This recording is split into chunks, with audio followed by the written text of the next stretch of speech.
الحمدللہ وحدہ لا شریک لہ والصلاۃ والسلام علی من لا نبی بعد۔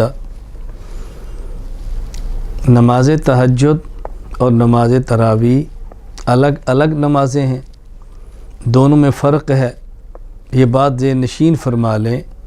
میں آج کی مجلس میں آپ کی خدمت میں چند ایک فرق پیش کر دیتا ہوں تاکہ تراویح اور تہجد کو سمجھنے میں آسانی ہو۔ نمبر 1، تہجد قرآن کریم سے ثابت ہے، وَمِنَ اللَّيْلِ فَتَہَجَّدْ، جبکہ تراویح حدیث پاک سے ثابت ہے، شہر کتب اللہ علیکم الصیام وسننت لکم قیام، سنن ابن ماجہ۔ نمبر 2، تہجد مکہ مکرمہ سے اور تراویح مدینہ منورہ سے، یعنی تہجد پڑھنا شروع کیا مکہ مکرمہ میں، تہجد کا حکم مکہ مکرمہ میں آیا، اور مدینہ منورہ کا اور تراویح کا حکم مدینہ منورہ میں آیا ہے۔ نمبر 3، مشروعیت کی کیفیت پہ فرق ہے۔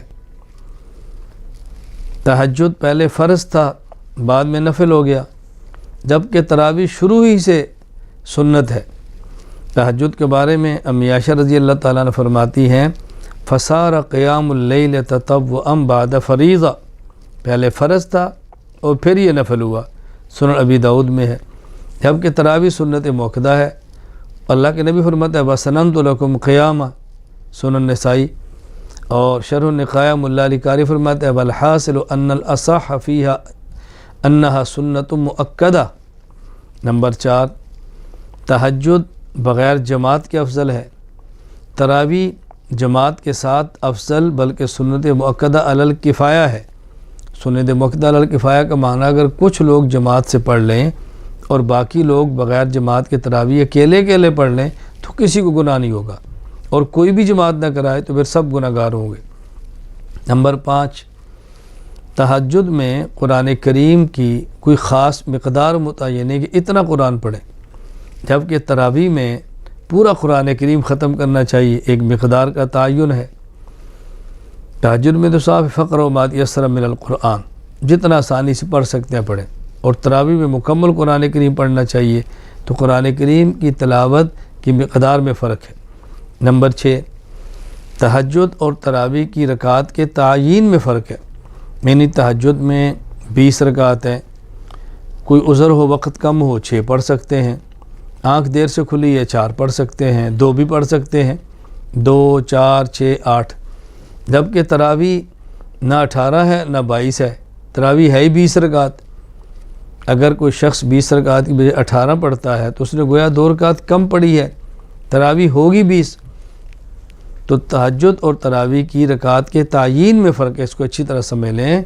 تہجد کی کم از کم 2 رکعت ہیں اور زیادہ 8 ہیں، جبکہ تراویح کی کم اور زیادہ نہیں، تراویح کی ہیں ہی 20 رکعت۔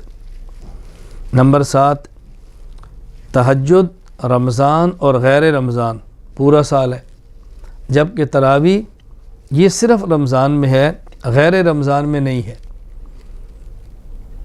تہجد پورا سال پڑھیں گے، جیسے صحیح بخاری میں آ گیا ہے، امی عائشہ رضی اللہ تعالیٰ فرماتی ہیں ما کان رسول اللہ صلی اللہ علیہ وسلم فی رمضان ولا فی غیر علی 11 رکعتاً، کہ اللہ کے نبی 11 رکعت پڑھے رمضان اور غیر رمضان میں، اس میں 8 رکعت تہجد ہیں اور 3 رکعت وتر ہیں، جبکہ تراویح وہ صرف رمضان میں ہے، غیر رمضان میں نہیں ہے۔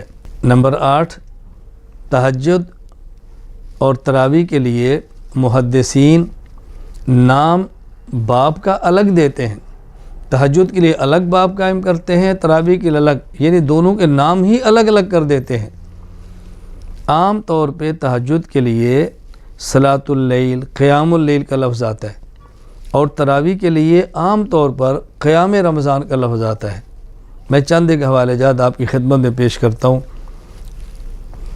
نمبر صحیح بخاری، تہجد کے لیے فضل قیام اللیل، تراویح کے لیے فضل من قام رمضان۔ صحیح مسلم، تہجد صلاۃ اللیل، تراویح کے لیے الترغیب فی قیام رمضان وہو التراویح۔ سنن ابی داؤد، تہجد کے لیے فی صلاۃ اللیل، تراویح کے لیے قیام شہر رمضان سنن ترمذی تہجد کے لیے فی فضل صلاۃ اللیل تراویح کے لیے باب ما جاء فی قیام شہر رمضان سنن ابن ماجہ تہجد کے لیے ما جاء فی قیام اللیل تراویح کے لیے باب ما جاء فی قیام شہر رمضان موطا امام مالک تہجد کے لیے فی صلاۃ اللیل تراویح کے لیے قیام شہر رمضان موطا امام محمد تہجد کے لیے صلاۃ اللیل تراویح کے لیے قیام شہر رمضان صحیح ابن حبان تہجد کے لیے فصل فی قیام اللیل تراویح کے لیے فصل فی التراویح مجمع الزوائد تہجد کے لیے فی صلاۃ اللیل تراویح کے لیے قیام رمضان سنن کبریٰ للبیہقی تہجد کے لیے فی قیام اللیل تراویح کے لیے شہر رمضان مشکات المصابیح تہجد کے لیے صلاۃ اللیل اور تراویح کے لیے قیام شہر رمضان۔ اگر دونوں نمازیں ایک ہیں تو دونوں کے لیے جدا جدا باب قائم کرنے کی ضرورت ہی کیا ہے؟ تو محدثین کی مبارک عادت اور مبارک ذوق یہ ہے تہجد کے باب کا نام الگ رکھتے ہیں اور تراویح کے باب کا نام الگ رکھتے ہیں۔ تو یہ میں نے آپ کی خدمت میں تہجد اور تراویح کے درمیان 8 فرق بیان کیے ہیں تاکہ غلط فہمی کے اندر کوئی شخص مبتلا نہ ہو، کوئی آپ کو غلط فہمی کے اندر مبتلا کر نہ سکے۔ وآخر دعوانا ان الحمد للہ رب العالمین۔